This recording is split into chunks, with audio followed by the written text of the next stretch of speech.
mengusahakan yang haram hingga hancur daging, kemudian maka dibawa ke dalam neraka.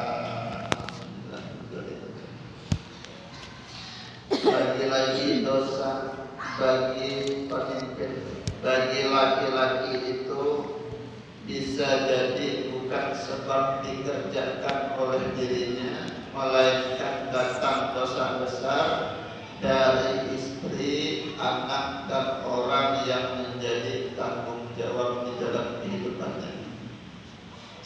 Jadi lamun hendak kenal tanggung jawab, laki-laki lebih besar tanggung jawabnya daripada bibinya. Kalau bibinya untuk menggapai ridha Allah Ta'ala cukup mengharap ridha Allah, patuh lawan suaminya ridha, insya Allah ridha.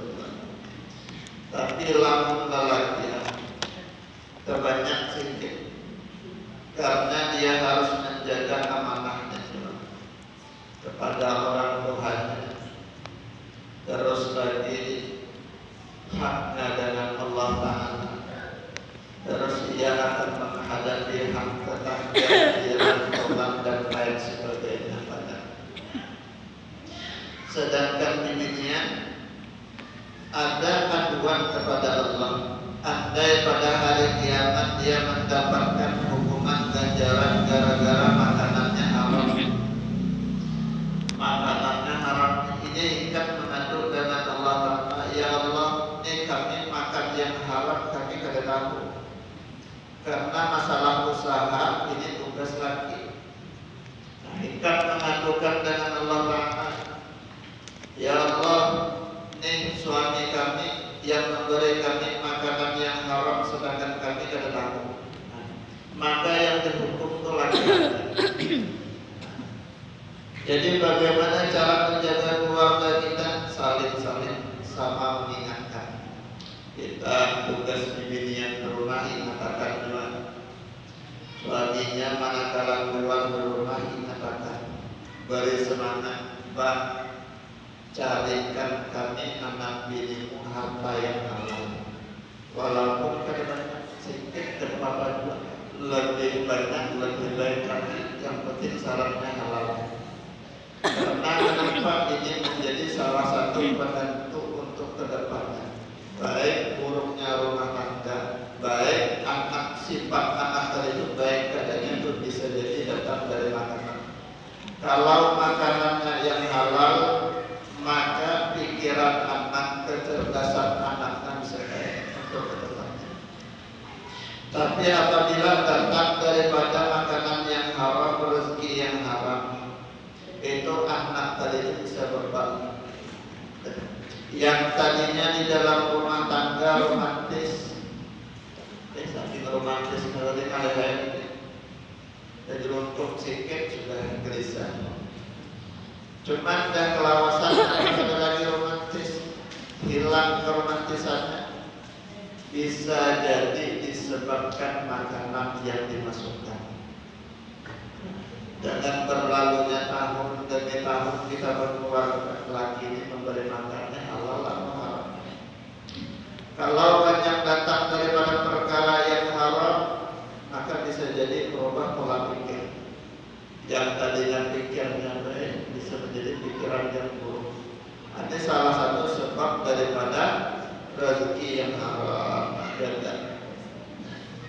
Jadi bukan hanya sekedar pesan dengan suami cari harta yang halal, tugas bini dua, lamun kada begawi di rumah sepanjang banyak kiwil. Karena rezeki suami yang banyak itu bukan datang dari banyaknya pekerjaan, bisa jadi dari perbuatan istrinya yang berumah. Sebabnya jadi sebabnya kemudahan rezeki, kelapangan rezeki itu bukan karena banyaknya gawean, bukan. Bisa jadi datangnya itu dengan sebab ketaatan istrinya di rumah. Baginya kan juga tapi itu gawean, tapi jalannya mudah. Sebab apa? Mungkin Allah memandang istrinya di rumah. Pagi-pagi yang laki turun begawi, yang bini sembahyang Tuhan berdoa. Jadi yang laki menjalankan daripada tawakalnya, yang bini secara rohaniah. Datang berdoa, lawan Allah, ya Allah, harakkanlah rezeki kami ya Allah, yang ada di bumi keluarkan, yang ada di langit diturunkan, yang sedikit dibanyakan, yang jauh diparahkan, yang parah sampaikan ke tangan kami. Ini doa. Yang haram dihalalkan. Bisa jadi kemudahan itu datangnya daripada istri. Ini tanggung jawab lagi. Selain daripada itu dua, sang laki-laki tadi itu bisa mendapatkan dosa besar dengan sebab tidak mengajarkan kepada ahlinya, kepada istrinya, kepada anaknya, dan orang yang menjadi tanggung jawab baginya. Apabila seseorang itu tidak diajarkan dengan ilmu agamanya, maka ia menuntut nanti di hari akhirat, ya Tuhan kami, ambil hak kepada suami kami. Kami kata sembahyang, bukan kami kata mau sembahyang, tapi suami kata sama aja. Bukan kami kata mau taat, tapi suami kata sama memerintahkan kami untuk taat. Kami kan bisa, kami pukul sebab suami kami. Maka tuntutlah suami kami. Ambil hak yang ada pada kami untuk suami kami. Nah, jadi lakinya yang bisa. Juga sudah dikatakan kelelakiannya itu semua. Artinya tanggung jawabnya itu. Dan telah bersabda Rasulullah SAW,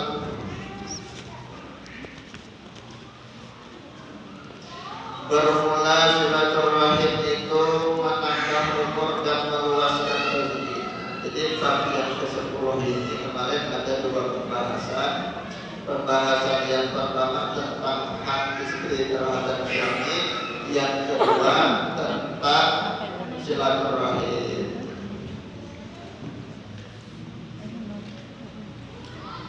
Jadi silaturahim juga menambahkan umur, memanjangkan umur serta meluaskan rezeki. Lawan keluarga dihilangi. Ini keluarga lawas kecuali hilangnya. Di mana senang pada tahun. Yang lebih parahnya lagi, kuburan nang Tuhan kada tahu menantang. Banyak orang semacam itu. Mana kuburan apa hikam di mana? Kada tahu lagi ya. Kada suah dia. Ada yang semacam itu ada. Ada yang semacam itu. Kami ingat lagi. Lawan keluarga yang masih hidup kada juga mau hilang. Kada pun lagi hilang. Padahal orang yang menyambung tali silaturahim itu akan memanjangkan umur, lama umurnya ada panjang, berkah umurnya, serta meluaskan rezekinya. Ujar kekawanan juga, terbukti sudah orang yang silaturahimnya terancam menambah rezeki itu bujur. Jadi ada kawanannya dulu kada tapi berduit. Ini akan membuktikan bujur pada silaturahimnya. Memberikan peluang rezeki. Sekali lagi dihilangkan rumah nasanak yang akan membuktikan. Sekali lagi datang rumah nasanak, suguhkan nasanak dari makanan sarapan. Tak hari pindah pulang senang sekolah, itu pulang disuguhkan pulang nasi dan hari makan. Malam pindah pulang karena senang yang lainnya itu pulang. Itu menandakan bahwasanya rezekinya akan putus-putus. Menghantam juga sering-sering silaturahim itu seminggu dan akan seduitan itu berjalan. Coba kan? Mana hari itu orang ini. Hari ini datang rumah tetangga sini datang hari. Besok tetangga lainnya pulang. Ada 30 tetangga, 30 hari libur pakai rumah santri.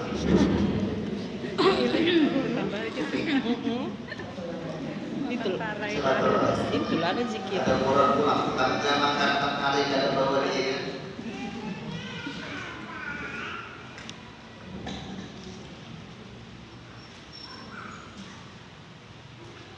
Dan diceritakan orang bahwasanya silaturahim itu tergantung pada alas, maka berkata ia, ya Tuhanku, akulah rahim dan engkau rahman. Maka firman Allah Ta'ala, dan barang siapa yang menyampaikan hajat saudaranya yang Islam, niscaya aku sampaikan segala hajatnya. Dan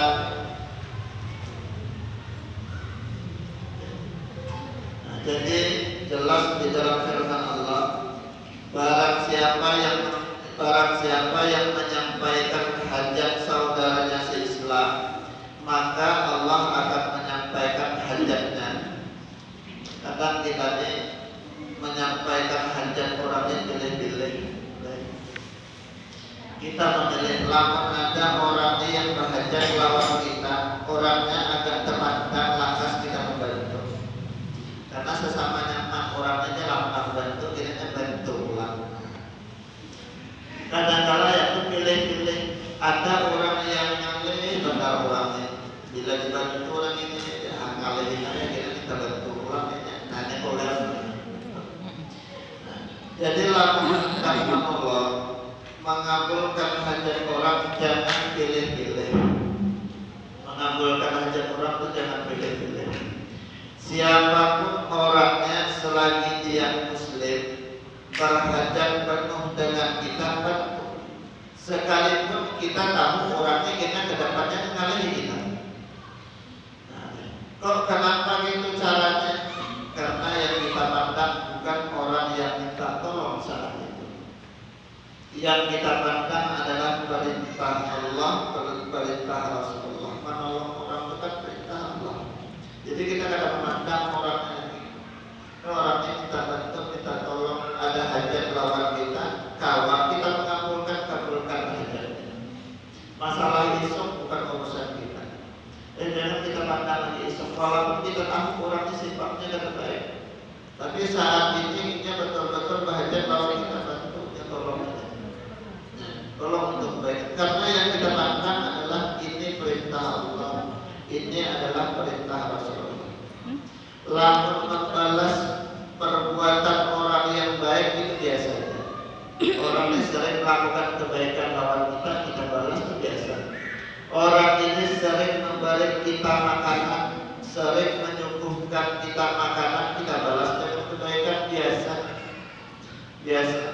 Cuman yang luar biasanya tadi adalah memberi pertolongan kepada orang yang kan suah menolong kita.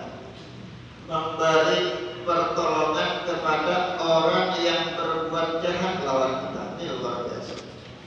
Cuman kadang-kadang adalah kita pilih-pilih dulu. Kenapa kita memilih-milih semacam itu? Itu menandakan bahwasanya iman kita lemah. Iman kita lemah. Di mana lemahnya iman kita memilih-milih macam itu? Karena menolong orang karena berharap balasan. Nah, menolong tadi berharap balasan. Lalu ini aku tolong, ini pasti balas kita. Itu karena harapan bukan lillahi ta'ala. Ada itu. Tapi orang yang menolong seperti ini lintas karena manusia. Kenapa? Mengharap balasan manusia. Nah, jadi ikhlas yang baik, pertolongan yang baik dari mana? Macam Rasulullah mencontohkan kepada kita menjadi uswah bagi kita. Rasulullah dicaci maki, disambati orang. Ini orang yang ditolong Rasulullah. Yang hari-hari kan disambati Rasulullah. Rasulullah lewat disambati gila, disambatinya tukang sihir, ditawakinya, dilemparinya dengan kotoran. Ini hari-hari orang yang Rasulullah. Nah, jadi kita memandang menolong orang, mengabulkan hajat orang bukan memandang orangnya, tapi pandang perilaku Rasulullah yang kita jadikan sesuatu yang sama. Para orang yang berarti praktikan dibalas dengan kebaikan. Ini yang menandakan perbedaan di antara batu kerikil lawan mutiara. Lama orang berbuat baik dibalas baik biasa, kerikil dengannya. Tapi lama orang jahat, orang mencaci maki, orang kerusuhan berbuat sopan santun lawan kita ini kita tolong dengarkan mutiara adalah semangat. Nah, jadi cara memandang untuk membalas hajat seseorang, jangan memandang daripada orang yang meminta tolong. Kalau memandang orang yang minta tolong khawatir gawian kita, amaliyah kita terdidik karena manusia. Nah, terdidik kita manusia. Apalagi orang yang tahu sudah nih yang biasa mengambil ampun bantu, minta tolong ke rumah, asa berat hati. Kenapa berat? Karena kita memandang manusia. Tapi kalau yang kita pandang adalah uswatun hasanah daripada Rasulullah, karena memandang orang yang jahat atau baiknya. Selagi orang ini berhajat kepada kita, selagi orang ini minta pertolongan kepada kita, tolong aja. Tolong aja. Masalah belakangan urusan Allah Ta'ala. Ini karena mengambil uswatun hasanah daripada Rasulullah. Kalau ada sifat ini pada diri seseorang itu, maka inilah orang yang salah satu mewaris daripada warisan Rasulullah. Apa sifat baiknya, imannya, mewaris daripada iman Rasulullah. Maka sudah Allah jelaskan, orang yang mengabulkan hajat sesama muslim, maka Allah akan mengabulkan hajatnya. Kita juga sering mungkin hajat sudah lawas lawan Allah kada terkabul-kabul. Sering diingatkan, artinya dah banyak kan hajat lawan Allah tapi apa kada terkabul-kabul. Setahun kada diijabah, 2 tahun sudah hajatku kada diijabah, 3 tahun sudah kada juga diijabah kabulnya hajat kita. Coba kita introspeksi diri, mungkin kita jarang mengabulkan hajat orang lain. Sering orang datang lawan kita kan kita abaikan aja. Nah, orang datang minta tolongnya, nanti cari sana hajat kada kawan, padahal kita mampu. Datang orang lain lagi minta tolong lawan kita, sebenarnya kita mampu menolong itu cuma kulir. Gara-gara kulir cari aja yang lain, cari ngalih lawan aku ngalih, aku banyak dua hajat. Bisa jadi inilah yang menutup hajat daripada kita. Bisa jadi inilah juga Allah akan mengabulkan hajat kita. Tapi kalau orangnya hatinya bersih mengabulkan segala hajat orang lain, maka Allah akan mengabulkan segala hajatnya. Nah, cara berpandang dari macam-macam. Jadi untuk berbuat baik jangan memandang orang yang ada minta hajat lawan kita. Pandanglah perintah Allah, pandang ini adalah ajaran daripada Rasulullah SAW. Cara memandang, biar hati kita tuh ingat berbuat amal yang baik.